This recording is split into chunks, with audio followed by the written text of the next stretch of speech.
खूप विद्यार्थ्यांचे क्वेश्चन्स आहेत. फिजिक्स होत नाही सर, फिजिक्सचे क्वेश्चन्स सुटत नाहीत, टाइम खूप कमी आहे. काही जणांचे तर असे क्वेश्चन्स आहेत, सर जर फक्त फिजिक्स ऑप्शनला सोडून जर मॅथ्स अँड केमिस्ट्री केलं तर चालेल का, आमचा स्कोर येईल का?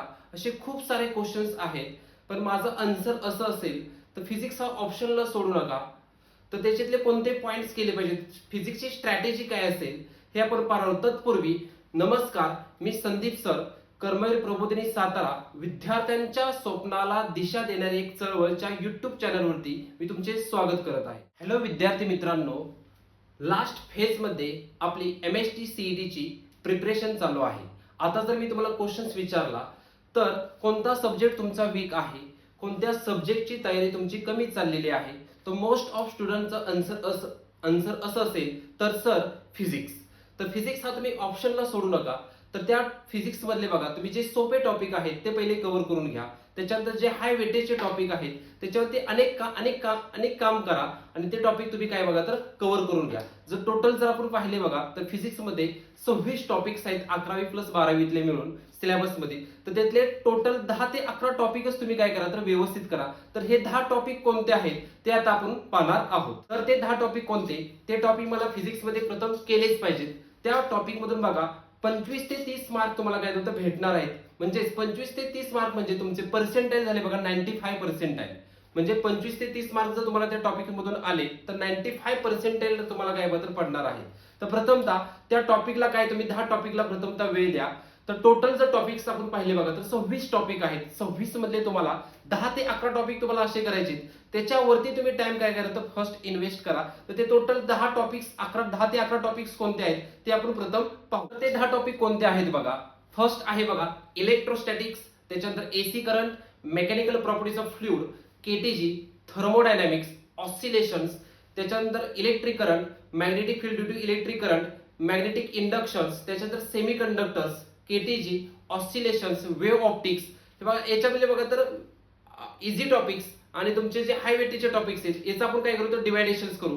आता हे टॉपिक्स किती मार्कला कधी होते आणि त्याचं अनालिसिस काय ते आपण अनालिसिस प्रथम काय करू तर पाहून घेऊ. ह्या टॉपिकचं मी अनालिसिस बघा आता पाहतो 2021 पासून 2025 पाहतो बघा. वेगवेगळ्या एक्झाम्स म्हणजे तुमची CET एक्झाम बघा 63 टाइम्स म्हणजे 63 वेळा प्रत्येक शिफ्ट मध्ये काय तर क्वेश्चन पेपर झालेले आहेत. हे क्वेश्चन पेपरचं मी अनालिसिस करून बघा तर इझी टॉपिक्स आणि तुमचं हाय टॉपिक्स असे मी दोन टाइपचे डिवायडेशन्स केलेत. आता इझी टॉपिक्स कोणते आहेत बघा. तर इझी टॉपिक्स मध्ये फर्स्ट येतो बघा करंट इलेक्ट्रिसिटी. हा 2 मार्कला क्वेश्चन आता पोहोच विचारलेली त्याची होती. Structure of atoms, semi conductors, magnetic materials, त्याच्यानंतर ड्युअल नेचर ऑफ रेडिएशन्स. म्हणजे बघा हा 2 मार्कला, हा 2 मार्कला, हा 2 मार्क, हा 1 मार्कला आणि हा 2 मार्कला. टोटल जायचं केलं बघा 9 ते 10 मार्क ह्या टॉपिक वरती तुमचे दरवर्षी येत असतात. म्हणजे हे जे अनालिसिस आहे मी 21 पासून 25 पर्यंतच केलेलं आहे. आतापर्यंत जो CETचा पेपर आहे बघा तुमचा तर 63 टाइम्स काय बघा झालेला, म्हणजे प्रत्येक शिफ्टचा वेगवेगळा असतो.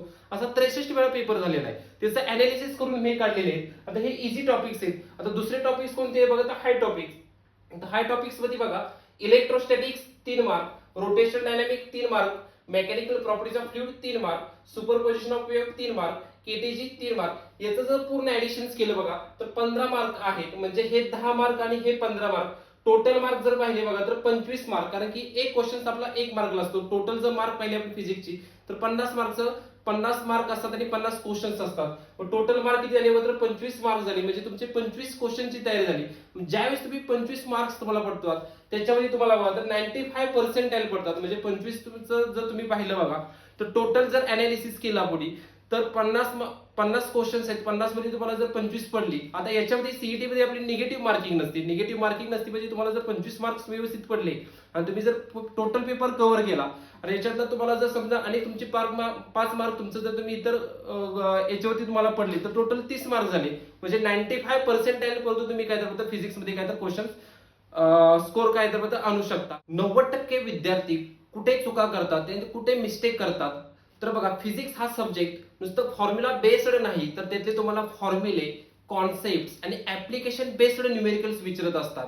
जर तुम्हाला फिजिक्स मध्ये 50 पैकी 40-45 जर मार्क पाडायचे असेल तर त्याच्यासाठी काय स्ट्रॅटेजी असली पाहिजे. त्यासाठी बेसिकली 3 रूल आहेत बघा. 3 पेक्षा आपल्याला 4 रूल म्हणावा लागेल त्याच्यामध्ये. तर त्याच्यामध्ये पहिला रूल कोणता येतो बघा तर फर्स्ट तुम्ही स्टेट बोर्डचं फिजिक्सचं जे पुस्तक आहे ते तुम्ही व्यवस्थित करायचं आहे. तिथले टॉपिक जे आहेत बघा 12वीतले स्टेट बोर्डचं बुक ते व्यवस्थित करायचे. त्याच्यामध्ये जे सॉल्व एक्झाम्पल्स आहेत बघा ते व्यवस्थित करायचे. खूप वेळा जर तुम्ही अनालिसिस पाहिलं बघा मी केलेलं आहे त्याच्यामध्ये, तर सॉल्व एक्झाम्पल खूप वेळा आहे अशी विचारली पण गेलेली आहेत काही काही क्वेश्चन्स. तर स्टेट बोर्ड तुम्ही व्यवस्थित करा. त्याच्याबरोबर काही टॉपिक आहे तुम्ही एनसीईआरटीतले कव्हर करा. हा नंबर 1 रूल झाला. नंबर 2 रूल कोणता असेल बघा, तर पीवायक्यू जे 10 वर्षाचे किंवा 5 वर्षाचे पीवायक्यू तुमचे बघा, म्हणजे 21 पासून 25 पद्धतीचे जे पीवायक्यू आहेत. पीवायक्यू हे तुमच्यासाठी एक प्रकारचं बायबल आहे, एक प्रकारचा ग्रंथ आहे. कारण की पीवायक्यू मधूनच दरवर्षी बघा 40 ते 50% क्वेश्चन्स हे तुमचे रिपीट पीवायक्यू मधूनच झालेले आहेत. म्हणजे पीवायक्यू तुम्ही व्यवस्थित करा. पीवायक्यू तुमच्यासाठी एक बायबल आहे, एक ग्रंथ आहे. हा तुमचा नंबर 2 रोल आहे.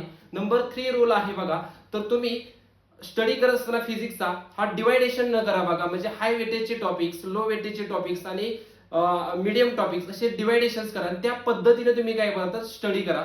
आणि चौथा रूल तुमचा कोणता येतो बघा, तर डेली तुम्ही पीवायक्यू किती सॉल्व्ह केले पाहिजेत बघा, तर 30 पीवायक्यू सॉल्व्ह केले पाहिजेत. म्हणजे बेसिकली जर पाहिला आपण बघा तर 30 दिवसात तुमचे बघा तर 900 पीवायक्यू काय होतात तर सॉल्व्ह करून होत आहेत. आणि जर आपल्याकडे एक्झामला जर टाइम पाहिला बघा तर कमीत कमी आपण कन्सिडर करू की 60 दिवस आहे.